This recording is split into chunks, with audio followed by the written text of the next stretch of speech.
Welcome to this week's edition of Oregon Minute.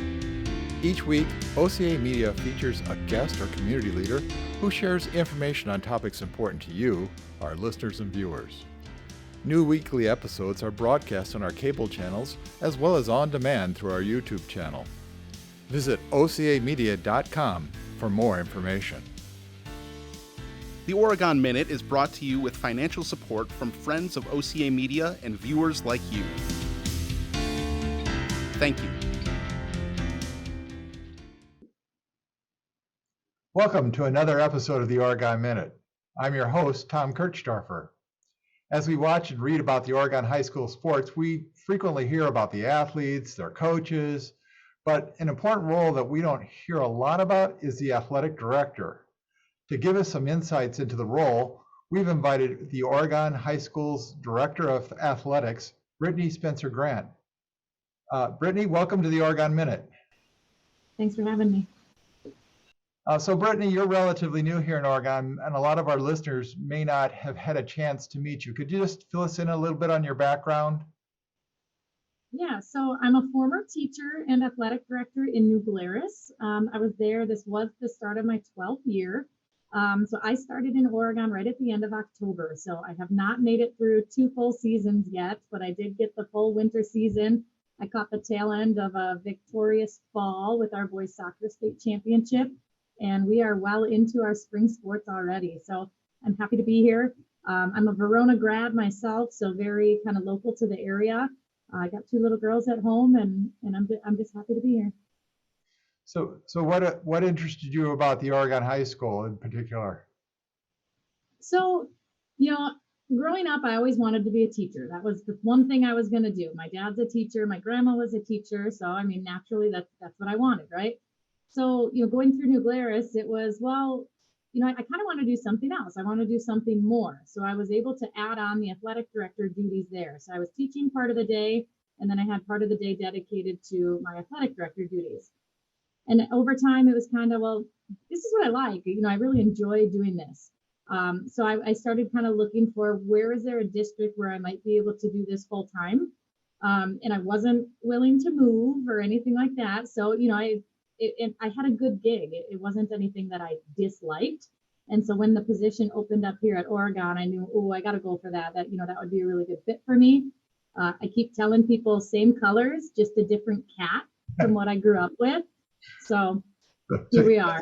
So no new wardrobe. No, you still get to keep your orange socks. That's all. Yeah, if only I still had all that stuff. We exchanged emails here before we set up this interview. So one of the things I noticed in your byline, there was a CMAA. Can you tell us about what that stands for and what you did to receive it? Yeah, so it stands for Certified Master Athletic Administrator. So there's a governing body for athletic directors. It's called the National Interscholastic Athletic Administrators Association. So NIAAA is kind of what we refer to it as. And they have all these courses that are available to ADs or really, I guess, to anybody who wants to pay for one to take. And there's a certain threshold where you have to take X number of classes, and then you can try to become what's called a Certified Athletic Administrator, a CAA. So you have to take a certain amount of classes, and then there's a 100-question exam you have to take to kind of get that designation. So I was able to do that several years ago. And then the next step above that is this CMAA. Now this one required more classes, and then it actually required a project too. So I had to do about an hour-long presentation to a committee of reviewers. And I chose student recognition at New Glarus. So I kind of had a presentation on all the different things that I was doing in the athletic department to kind of recognize our student athletes, our coaches, and just kind of others who were involved with it. So it was a really rewarding experience to go through that process. But it was really cool to kind of go through everything. Excellent. It sounds like it gave you a really great background. Let's talk about the role here of the Director of Athletics. What are you responsible for? What are the core pieces of being the Director of Athletics here in Oregon? So there's a lot. So kind of all the operations around the high school athletic programs kind of come through my office. So whether that's, coordinating facility usage, whether that's, scheduling officials, event workers, working with our coaches, working with our families to make sure that, paperwork is completed and that kids are eligible for participation. So that's all kind of some of the stuff that I do here. Hiring coaches, getting them set and in place, and kind of coordinating with HR to make sure that paperwork is good. And I certainly wouldn't be able to do it all. I do have an assistant, Dave Jameson. He's awesome. He's been a really good resource for me. He's a local guy. So I'm able to kind of tap into him for some background that I don't have, not having been here for very long. Sure. So we're sort of coming out of the stages of the pandemic here. Could you just talk a little about how that affected the athletics and how that, I guess, complicated the job of the athletic director? Yeah, so, I was in New Glarus when that happened. And similar to everywhere else in the state, everything shut down for a while. And that included, our athletics. So, as we kind of cycled into the next school year, schools were kind of faced with the decision, are they going to try and play sports in the fall, or are they going to look to what the WIAA offered as an alternate fall season that actually took place in the spring? So both Oregon and New Glarus actually took advantage of that kind of alternate fall season, which delayed the start of sports until into November. So, we were able to kind of come up with some protocols and practices in both buildings here and, back in New Glarus for how did we feel most comfortable kind of proceeding and bringing athletics back into the school. I know here in Oregon, I actually hosted an Oregon team when I was in New Glarus. And it was one of the first games that they were able to compete in at that time. I want to say it was like right after the winter break, just because of how everything kind of transpired. So, once we got the kids back and we got activities going again, I think it was just a really powerful experience for the kids to get kind of back with one another, get back with their coaches and their mentors, and just kind of be able to do what they love. So one of the things I read about the difficulties during the pandemic is that a lot of referees either chose not to referee or it became difficult. Can you talk about that a little bit? Or are we still having a referee shortage? Oh my gosh, yes. So if you know anybody who's interested, send them my way and I'll help them with the paperwork. But we saw a lot of early retirements from some from some officials. People who maybe had a couple more years in them, they just kind of said, no, this is the time I'm going to be done. One of the things we experienced here too in the Dane County area is we saw some officials who were unwilling to work games in Dane County with the mask mandate that we had much longer than the rest of the state. So we kind of lost some officials to that because they said, they'll head to Greene County or they'll head to Rock County and be able to referee games there. So that hurt us a little bit. Fortunately with Dave on staff, he's an official himself. So he just has a plethora of connections. So he was able to kind of tap into those connections and we were able to, fill all our slots, fortunately. I mean, he did ref a game or two for me this basketball season because we didn't have anybody else and he was certified and willing. You mentioned that, getting some help for the individuals interested in becoming, what are the qualifications for being a referee and how difficult does it pay $1 million or what's the deal? I'd love to say yes, it does, but unfortunately, no, it doesn't. Anybody who's interested, our governing body, the Wisconsin Interscholastic Athletic Administrators Association, so they have a place on their website for officials, and they've got all this information about how to become licensed. So there's a payment or a fee that's required. With the fee, they get like a physical copy of a rules book.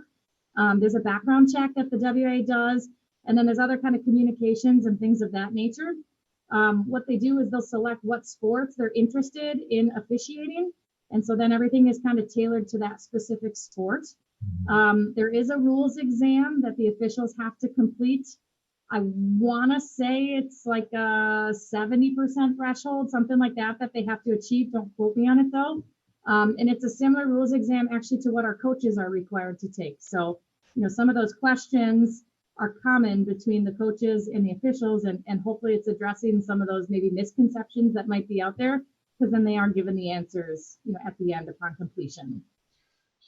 So as the athletic director, you have a lot of contact with the WIAA and the WADA. Can you just tell us a little about those organizations and how they assist the schools and the athletic directors? Yeah, so I'll start with the WIAA. So they're actually our governing body as a high school in the state of Wisconsin in terms of our athletics. So it's voluntary membership. There's over 500 high schools that do participate or they are involved with the WIAA. So it's more common than rare. So with that, they kind of set the expectations in terms of we agreed to follow their handbook, their policies, kind of all those things come from their office. And then at the local level, we enforce them. So, one of their requirements is that our students sign a code of conduct. So what that code of conduct looks like then, each kind of school sets that information. The WIA sets our dates for when the seasons will take place. They host the end of the season tournaments, kind of all that kind of stuff that goes along with it. So that's all through their office. So we do have quite a bit of conversation and dialogue back and forth. They'll send, reminders and things of that nature. And then the local schools are kind of tapped into when it comes tournament time in terms of hosting some of those regional and sectional level events. So that's, some place that we can kind of give back to their association in a way by volunteering our time in our facilities, which we know we have some really nice ones. In terms of WIAA, so that's our Wisconsin Athletic Directors Association. So that's where we kind of come together as ADs to bounce ideas off one another, to provide feedback, and to really just kind of serve one another. I've been fortunate enough to be on the WIAA board for the last several years, so I've been, kind of heavily involved in those conversations. We do a conference every November, so kind of with the conference planning, and it's just a really good professional learning opportunity. So, both organizations are just really good resources for ADs and for others, even involved in high school athletics. Yeah. So you mentioned facilities as one of your areas of responsibilities. Can you update us on the projects and plans for the Oregon High School? Yeah, so, one of the things we're working on this summer is we're going to be renovating or kind of redoing the tennis courts here at the high school. So unfortunately, the courts will be kind of not accessible this summer, but they're going to do some kind of grading to them to help with the water that I hear has been an issue in years past. So we're looking forward to kind of getting those back up in tip-top shape come the fall season for the girls. I've had some conversations and some very early conversations about the potential to bring turf to potentially Oregon. So there's nothing in the works, but it's definitely something that's in the back of my mind. Up here at the high school, we have beautiful facilities. So we're fortunate with that. So we'll see. There's always something. So we'll see what we can kind of tap into. One of the things I heard about here recently was the Student Leadership Summit. Can you tell us a little bit about that, and were you involved, and what is that all about? Yeah, so actually it was just this week on Wednesday, this past Wednesday, March 16th, we were able to host a Student Leadership Summit. So what we did is I sent a nomination form to all the head coaches and all the club advisors here at the high school. And I asked them, can you nominate one freshman, one sophomore, and one junior who would kind of be a good fit for a leadership summit and who would represent your team, your activity, your organization well. So from that list, I had 80 some kids who we then turned and invited to attend this summit. It was about 3.5 hours long. And it was one of the most powerful mornings I've been a part of in a long time. The conversation from the kids was phenomenal. They were very receptive to what they were hearing from us. And they gave us just as much feedback and information as hopefully we gave them. So I'm looking to do something like that again. I don't know if it'll be in the fall or when it'll be, but our student leaders are phenomenal. So really good stuff yesterday from them. Sounds like some really exciting times. So as we come here to the conclusion of the interview, is there any last message you want to leave with our listeners about the Director of Athletics at the Oregon High School? I guess the big thing for me is, I'm here to help serve our kids. I'm here to help serve our coaches. And the more that we can do together, I think the more that it benefits everybody. So, I don't look at our parents as enemies or anything like that. I welcome conversations. And I think our kids are doing really great things both in the classroom and out in the athletic arena. So I think the more we can get out and support them, the better things will be. Well, Brittany, we appreciate you joining us on this week's episode of the Oregon Minute. Sounds like with spring sports coming, you're going to be pretty busy here pretty quickly. So we really appreciate all you do for our community and the Oregon High School athletics. Thanks a lot. Thank you. That wraps up another episode of the Oregon Minute. Tune in each week as we interview and visit with community leaders and organizations in the Oregon area. If you have comments or suggestions for episodes, we'd love to hear from you. Please contact us at ocamedia.com. Thanks for listening.